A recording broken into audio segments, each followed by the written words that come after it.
What is it that prevents people from doing the things they already want to do in life? Most basic answer. I'm sorry, it's so simple, but it's true. It's fear people making this complex process. This one's told me that I understand why they did this. Why I feel this way is it's called fear. Everybody's afraid. We're not enough. Everybody's afraid. We're not rich enough, smart enough, young enough, quick enough, fast enough. It's human nature, but the secret is to do it anyway. I know that sounds so simplistic. My work when I'm working with somebody is showing how to condition and stuff like building a muscle. You take action first automatically, because if you don't do that, it's hard.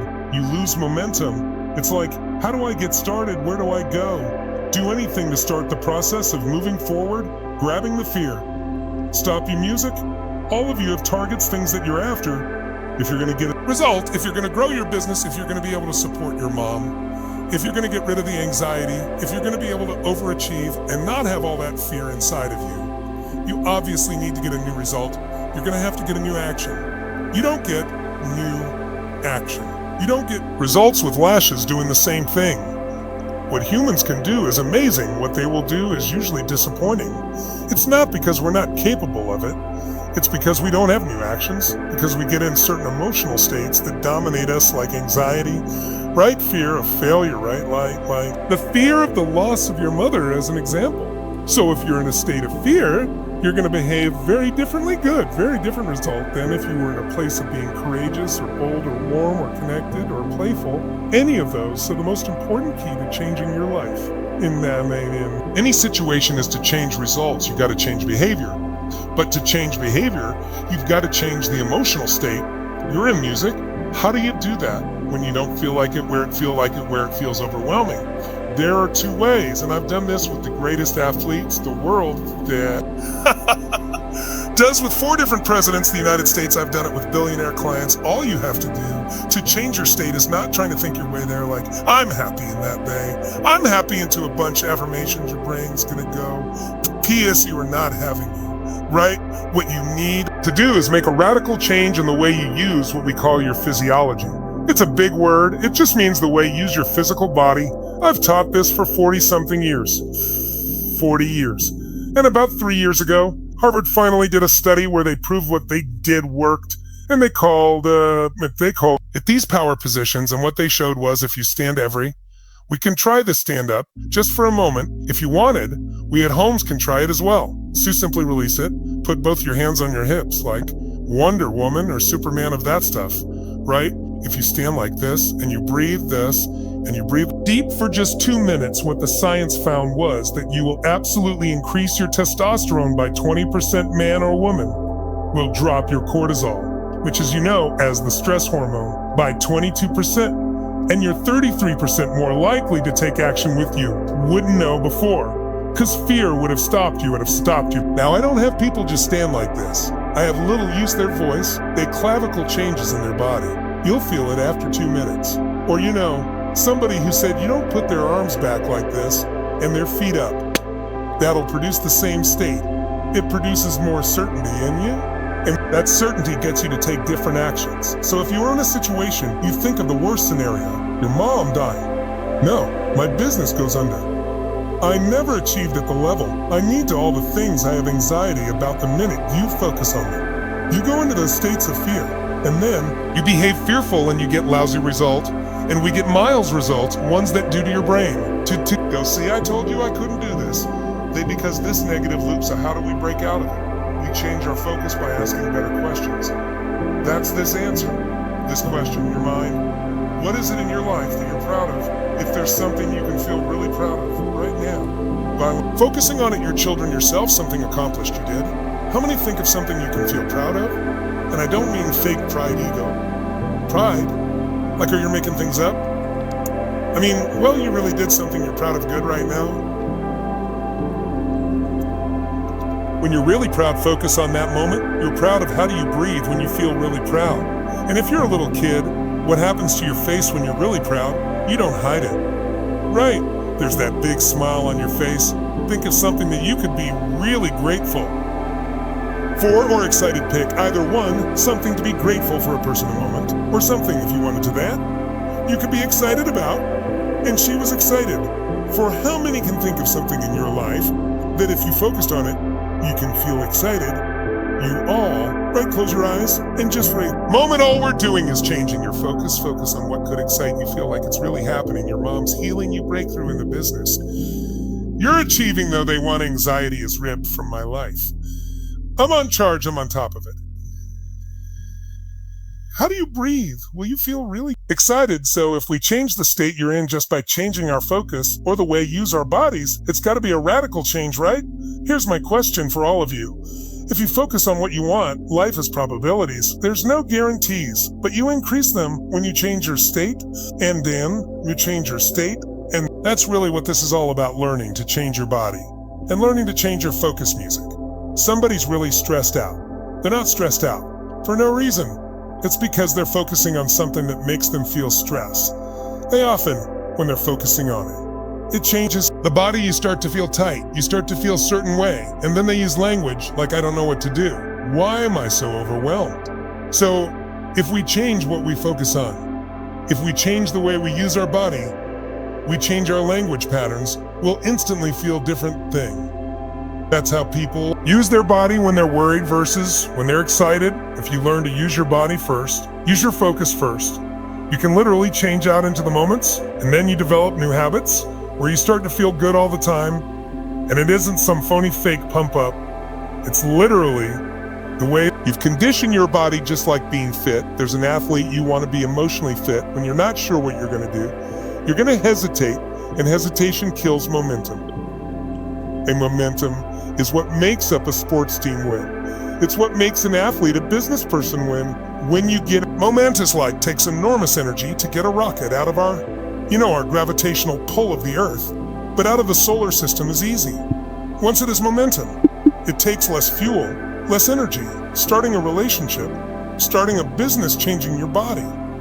It takes so much in the beginning. But once you get going, it's actually really easy. We all have a need for certainty. We never need to know. We can avoid pain, that we can be comfortable. Some people do that when they're stressed by smoking. Some people work out hard to deal with. Some people eat to try to get that comfort. That if you were certain every moment of your life, you know what people are going to do when they're going to do it, how they're going to do it. You'll be bored out of your mind. So we also need uncertainty if you have to. It's uncertain you forgot if you have too little, you feel bored out of your mind. You get uncertainty, or in your mind you get uncertainty, or variety by a great conversation, by making love, by taking on a new job, a new career, a new opportunity. You get a million ways. The question is, do you meet your needs in ways that are positive or negative? Because sugar will make you feel good in the moment before the long-term. Smoking a cigarette will make you comfortable, and certain you see this in great actors or great entertainers. They'll come to me, and in the beginning, they work so hard to be significant, to be unique, to be special, to be important. What they really wanted was love. But now people stop on the street, and they'll say to me, they don't even know who I am. There's one of my time. There's one, this that one a picture. They don't respect my family.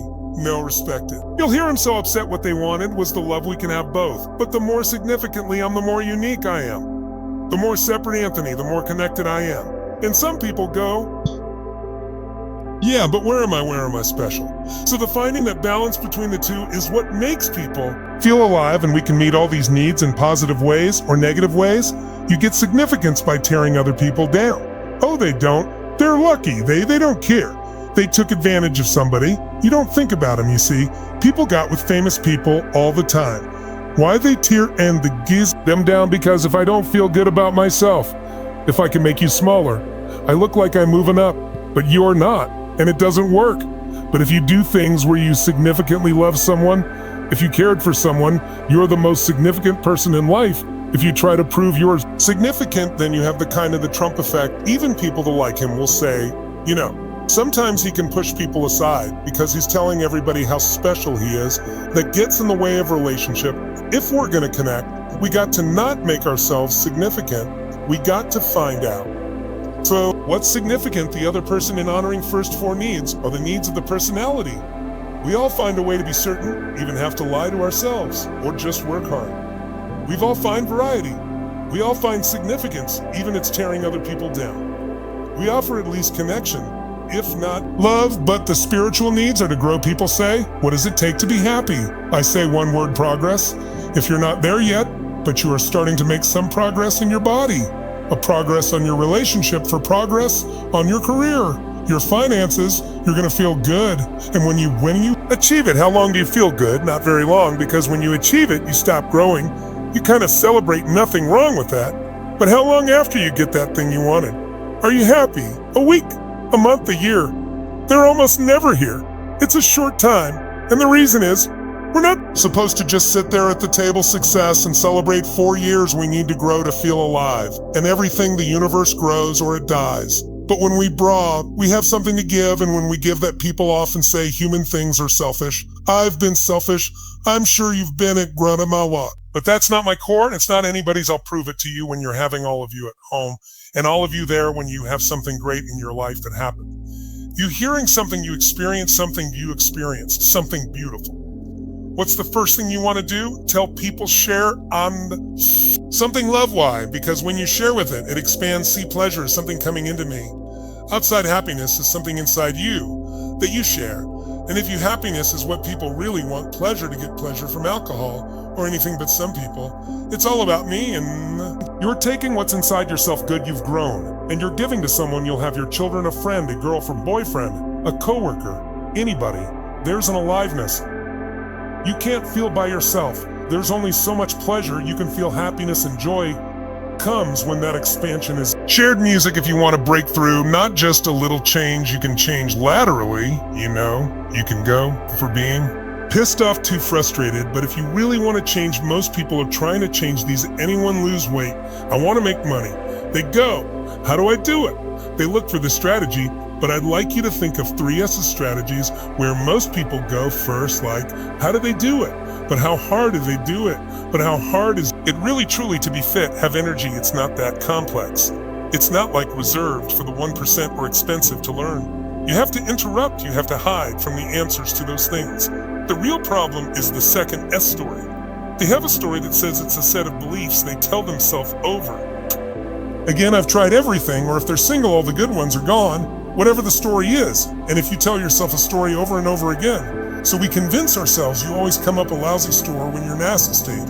And so the number one thing I show people do is how to change the emotional state when you're feeling tired or frustrated, when you learn how to change your body so that you really feel excited. It isn't fake. You learn how to change your biochemistry. So what I teach people to do when you're upset with someone, do you ever notice how you can now remember everything that they've ever done that ever upset you? But when you love, what's wrong with life? What's wrong with anything? When we have no money, who cares? We're lost. So your emotional state controls the story you have about your life, and then your story determines whether you find a strategy or even if, you know the strategy, whether you really do it, or when people say, I tried, what they're really telling me is, I have a story that says I should try this. It's really not gonna work. So I give it a half-weird attempt. It didn't work, and I can tell people I tried, but you really gotta just learn, change your emotion, your state, change your story, and then you can find the strategy, or you can make the strategy to work. I constantly believe you gotta feed your mind and challenge your body, because the mind-body works together. What stops people, as we said, is here. Well, fear is physical death. We feel at your throat. But if you do something really physically strong on a regular basis, you develop a new emotional habit, and that emotional habit will get you follow through and do things differently that people will do. It's really not that complex. There are a few habits in your life that truly could change your whole life. I start it every single day. And with this process called priming, training my brain to be in a peak state. So when I do it, it is I pride myself for what I want. I'm living the environment control. We've all had time. So you snapped at somebody and you felt bad because it wasn't them. It was the state you were in, right? Well, there's no excuse for that. If you crime yourself, you set yourself up. But the way I did it as I do this process, it's 10 minutes that puts the music on. I do this massive change in my breathing. So it radically changes the way I feel. And then this 3-step process, first I do 3 minutes of gratitude. I think of 3 things that I'm really grateful for, and I associate. I don't think about open.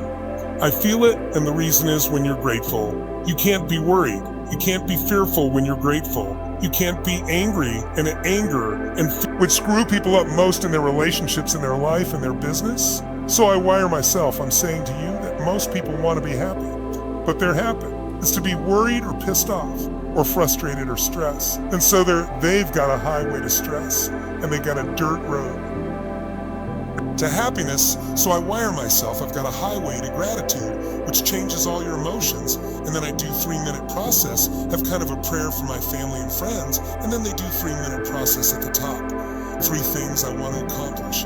I see it as done. Can I feel I'm done and done and run? 10 minutes, so sometimes I go 20, but my deal is 10, so there's no excuse not to do it.